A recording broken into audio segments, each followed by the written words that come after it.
Enjoy it, and if you'd like to share your story, please get in touch through Facebook or Twitter.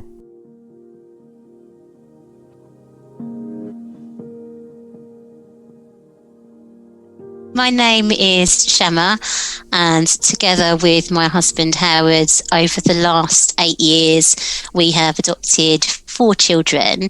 They are siblings and half-siblings. We were initially approved for 1 to 2 children aged 0 to 4, and the child that we saw that we really fell in love with had an unborn sibling on the way, and the plan was to place them in the same placement.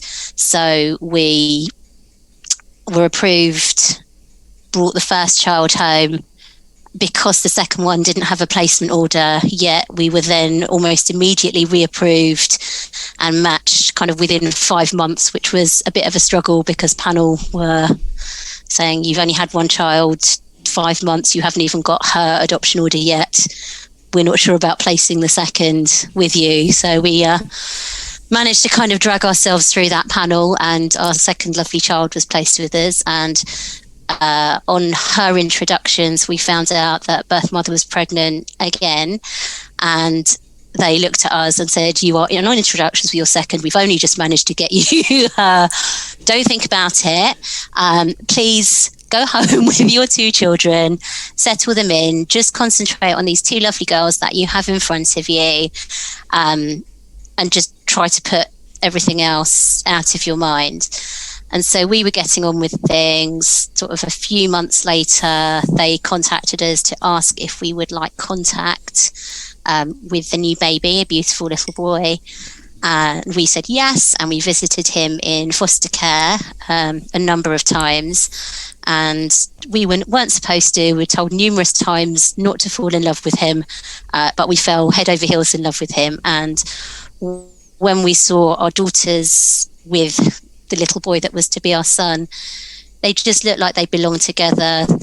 He was the absolute spit of my middle child at that age. Same little round faces, same little solid bodies. They've all got the same fingers and toes and beautiful, beautiful big brown eyes. And so I already felt like I knew how to love this child. And so we contacted our social worker and said, we know we're absolutely not supposed to do this. Please, could we try anyway?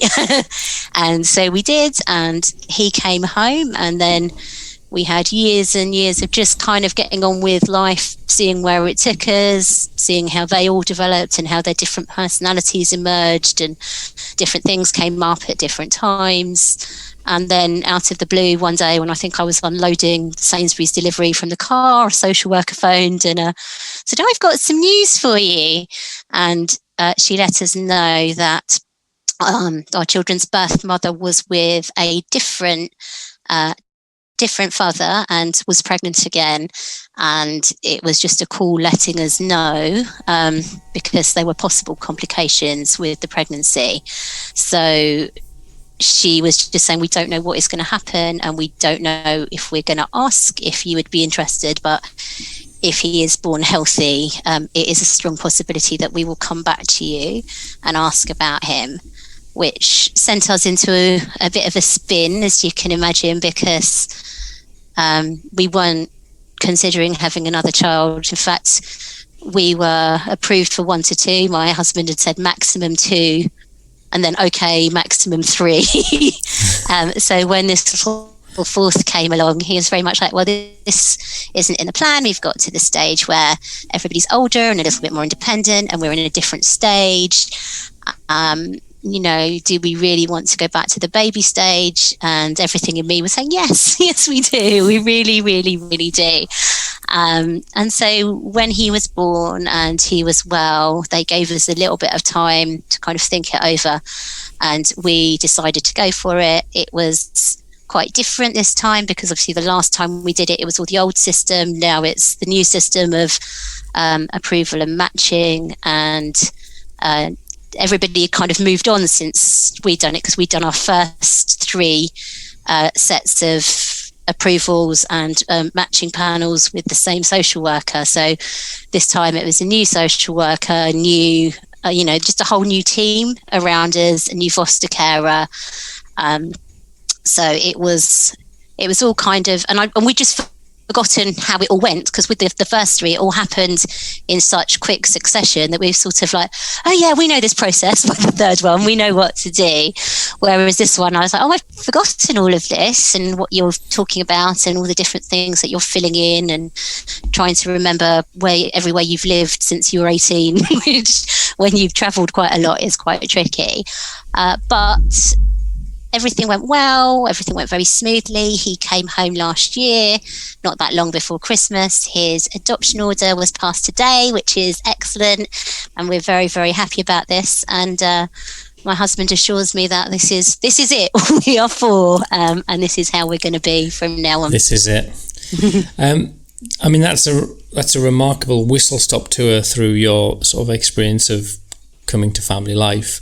And I was just thinking about you, perhaps, how did you come to adoption? How did you get to that place of, okay, this is going to be the way we're going to make our family? When we started talking about having children, we started talking about, because we were a bit older, the various routes that we might take if it didn't go the way we wanted. And my husband had quite two close colleagues that he'd worked with that were going through some fairly horrendous IVF experiences that had really taken a toll on themselves, their health, their bank balance, their marriage. And he was quite anti-IVF. And I was teaching secondary school, and I just felt that I already knew that I could love a child that wasn't biologically mine. There were a lot of children that had been very, very special to me while I was teaching. And I also knew from teaching that I had a real soft spot for the tricky child, or the underdog, or the one that didn't really find it easy, or whose path wasn't obvious. So kind of the more that we read about adoption and read that there were a lot more of those children, or your child was more likely to have struggles that other children might not have, the more that I thought, actually, this is something that we could do. This is something that, we are going into with our eyes open, and we're not looking for a substitute birth child. We're looking at this as a choice, and something that we feel is the right path for us. And also, I think part of it was we wanted siblings, and it seemed like a way of almost kind of guaranteeing that you could get siblings, rather than putting yourself through IVF once, or maybe sort of 5 times to have it work once and then that be it, and then it not working, because we both come from families where our siblings are really important to us. And what about the process of being approved? How did you find that? Because, people often, see lots of people commenting on the challenges or the tribulations, or how they enjoyed it even. I have because it's been 8 years, because we've done it 4 times now, I have quite a different view of the process and how it is to the first time. The first time I did find it really challenging, because my need was clashing with the process. So I think I wanted to be a parent so much, and I was ready to be a parent so much. And it still felt uncertain, until we were approved. It was still something that couldn't happen. And I'm a bit of a control freak, and I didn't enjoy putting my fate in somebody else's hands. And the first time in the old system, you don't write anything about yourself, whereas I think now you write a lot more and you represent yourself a lot more in your own words, whereas the first time round we didn't. And we were with a agency that was quite shaky. There was a high turnover of staff. There was a lot of agency staff. There was a lot of delays and people going off sick and losing files. And so I found that very stressful. I found some of the sort of questions and things not massively stressful, but a bit and not really that intrusive. I think it was more that I didn't always trust people to interpret what I was saying the way I was saying it. And I worried a lot whether what I was saying was what I meant, if you see what I mean. Whereas by the time we got to the second, third and fourth, we trusted the process and we trusted the social workers a lot more. And there is, and quite a lot of people talk about this, I think there's a flip where first time round you're kind of thinking, this is about me, this is about finding a child for me. And then after you've had a child, or maybe if you're a better person than I am, you realise it earlier in the process, but you're sort of like, no, this isn't about me, this is about a child that needs a family, and they don't just need any family, they need a family that understands their needs, their uncertainties, the fact that they may need to be parented differently, that they've already had it tough, however they've come into adoption. So these checks that have to be done have to be beyond watertight. And then it all made sense, and I didn't rail against any of it at all. And then it was actually very easy. Second, third and fourth time, we were approved and matched simultaneously because it was child specific. So it all felt like, it was all done in 3 months. So it felt like it just went like lightning for all of them, like scarily fast for the fourth one, because we were just in the middle of doing stuff with our other 3 children, and we were like, oh my God, we're going on introductions in a week or so, and we've not packed. And so it was very different each time.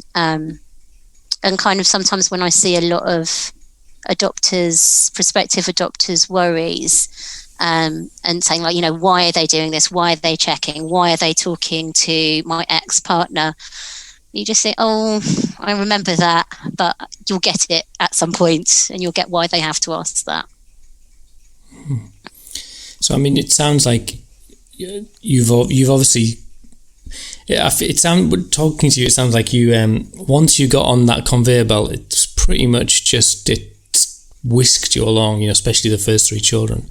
And how did you find that transition to parenting, adoptive parenting? I was really, really lucky, and I know it's not like this for everybody, but I was completely smitten from day one with all of our children. My first, just through sheer fate, was kind of the epitome of everything that I'd imagined when I'd imagined having a child and being a mother.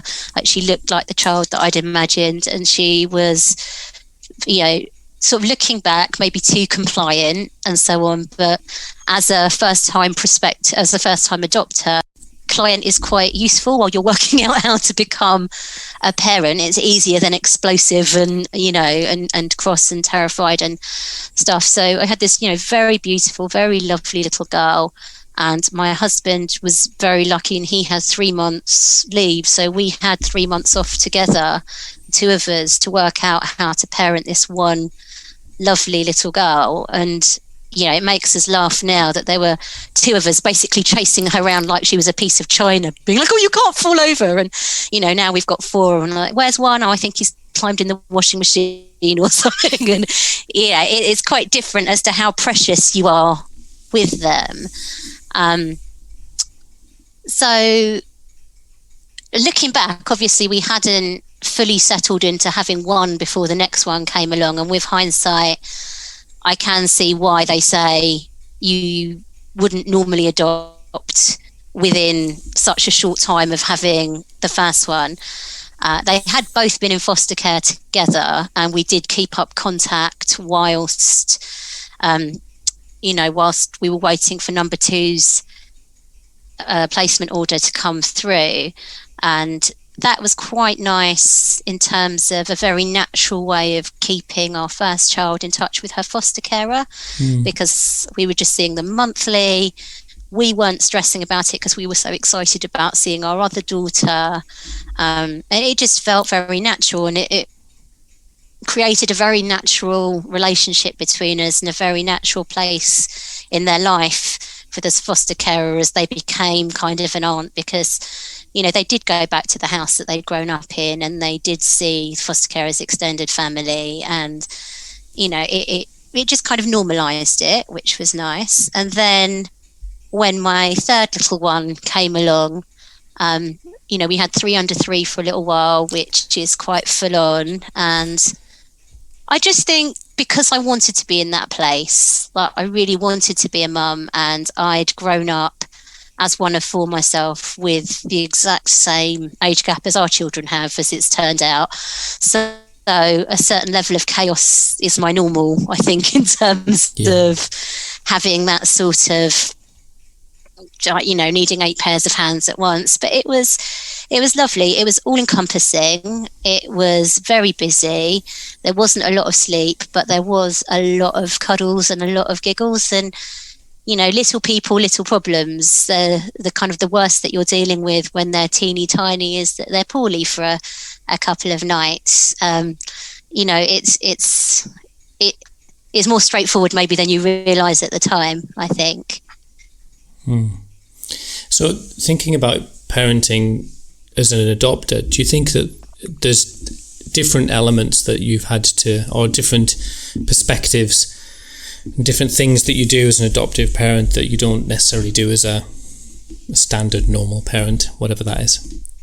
I mean, I think that from what I've heard is that you think about and analyse everything far more, and you are looking at things from an attachment perspective. So things that other people take for granted, like leaving children with grandparents from very young to do different aspects of caring, is just something that we didn't and wouldn't have done with any of our children. We're very much conscious of being the ones to do all the caring for them for quite a long period of time, and especially with small ones, where I think in other circumstances people might have farmed a couple off at different times. We kept them all together all the time. And some of it is nice. They get extra celebrations. They have their name-iversaries each, where they get to choose whatever they're doing on that day, and there's always cake involved. And they often get video messages from friends and from family, just kind of saying, not necessarily making a massive deal about the fact that they're adopted, but just saying, we're really glad you're here, and these are the reasons why we love you. So there are some things that are really nice. There are some things that obviously you have to think of, like contact, which sort of comes around once a year. When they're little, you do it for them. You have to think about when to actively involve them or whether to.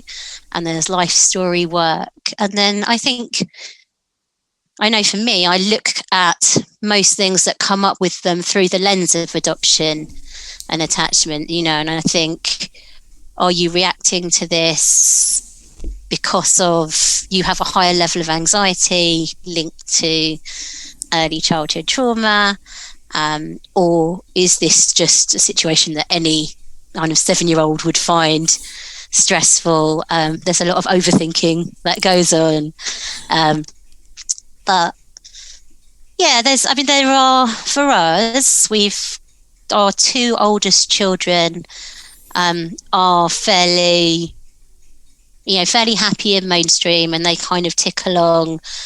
They've got nice friends, and they go to parties and play dates and stuff like that. So for the most part, parenting them has a lot of similarities to being a birth parent.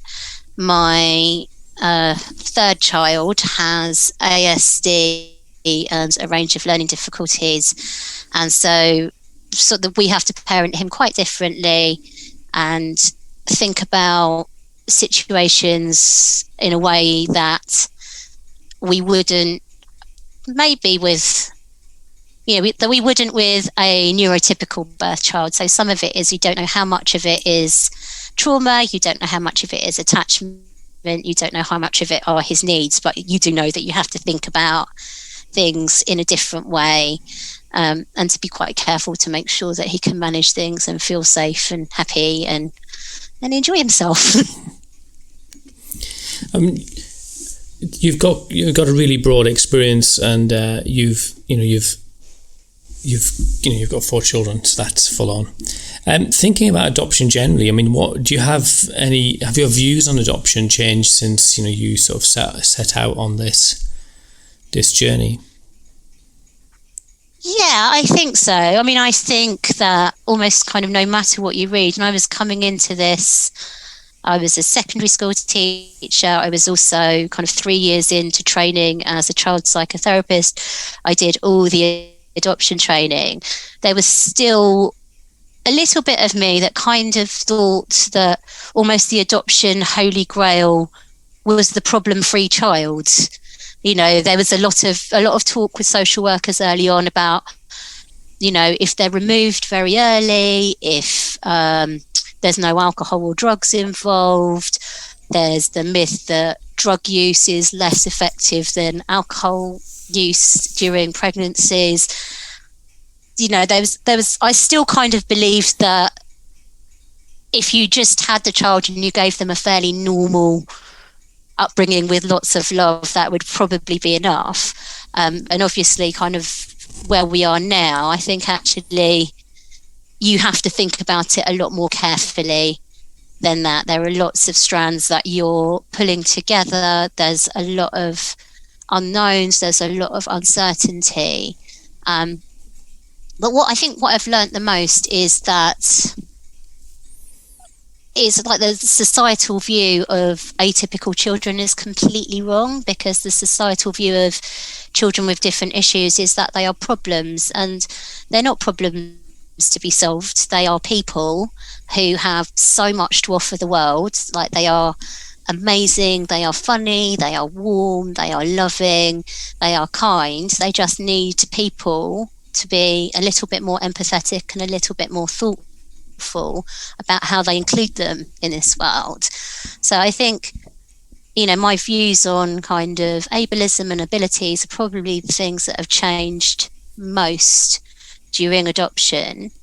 And I guess I just think about things a lot more. So I think a lot, like we were saying before we started the podcast, about representation and about how there is very little representation kind of for everybody involved in the adoption. So in terms of, adopters, when we said that we were adopting, one thing that I really dislike is that we were kind of treated like heroes, like, oh my God, you're rescuing a child. And it's like, well, no, we're doing this for quite selfish reasons because we want to be parents, but two, having decent parents shouldn't be a goal or a prize or something you're lucky for. It's something that every child should be entitled to. So I don't want my children to ever feel like they have to be grateful that we adopted them. I'm delighted that we found each other. More than that, I strongly believe it's fate, but I don't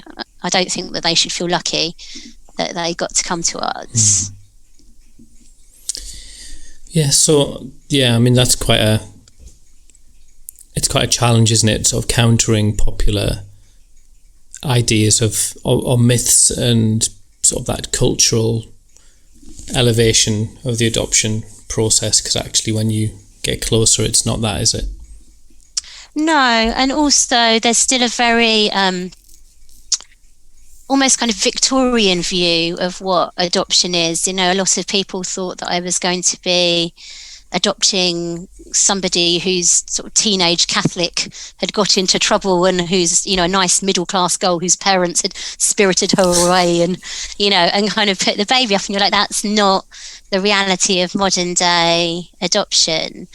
So that, there's a lot of kind of educating when you're talking to friends and family about what it's really like. I think maybe more importantly, there's not a lot of positive representation for young adoptees. There's lots of books about sort of how I joined this family, but my children are sort of now 9, 10, and in the books that they read, there are very few adopted characters, and there are very few adopted characters where adoption isn't the main storyline. So I kind of think about it from my perspective of when I was growing up as a mixed race girl, what I was desperate for was to see a mixed race girl in a book that wasn't about being mixed race. It was about her being a detective or a hero or the star of whatever it was that was going on. And I think, for my girls, it's a shame that there's nothing like that at the moment. There aren't any sort of characters that they can look at and think, oh, she is awesome. And this is just part of her story rather than a huge drama that has to build up and explode. Yeah. You mentioned that you're mixed race, and was that sort of taken into consideration in relation to your adoption and, you being approved and the children that you were matched with? I think it was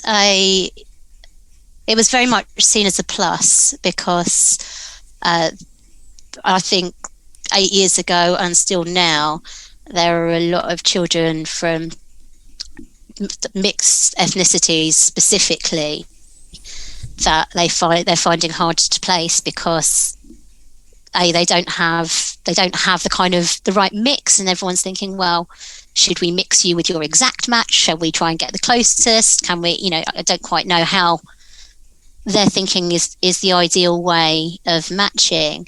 But for us, because we were a real range of ethnicities, and our worry was that we wouldn't be matched, but actually it was really kind of worked in our favor, because they're like, because you're a mix, you understand the difference between being solely connected to one and that kind of chameleon-esque thing that you learn to do, and also the struggles that you can sometimes have balancing two sides of different cultures that don't always naturally fit together or even get along with each other or agree with each other. So it was very much something that was seen as a plus. When it got to matching, we weren't really matched conventionally. Our social worker was pregnant, so she said, skip the 3 months that we would normally ask you to stay on our books, go straight on to Children Who Wait and Be My Parent, as it was at the time.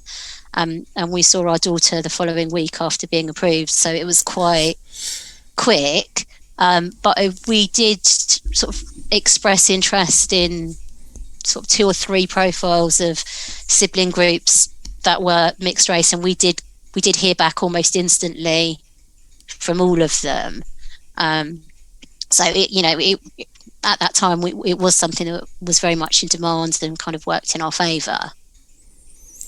Well, that's interesting to hear, isn't it? Because we don't necessarily hear that from your perspective, as someone who's mixed. So now, is there any sort of final thoughts or comments that you were hoping any questions you were hoping I was going to ask and you prepared answers for, or any thoughts that you would kind of maybe you were hoping to air? So one of the things that I see sort of coming up and up again is about people asking for success stories from prospective adopters, saying, I'm just about to go down this journey. I've read lots of horror stories. Can anybody tell me your success story? And I always say that a success story isn't a trouble-free child, because I don't think there's such a thing, birth or adopted. But more that for us, a success story is that we have been matched with children that we absolutely love. They are our whole world. And there are a range of bumps that happen. And there are, if you looked at our family on paper, we've got dyscalculia, we've got anxiety, we've got learning difficulties, we've got ASD, we've got all sorts of unknowns. But actually, we live a really lovely life, and our children are our world. We're so proud of the people that they are and that they're becoming, and the amount of resilience that they have, and I think they are a success story. Well, that seems like a really fantastic place to say goodbye, really. So Shama, thank you so much for sharing your story and your perspective with us, and thank you very much. Thanks for having me.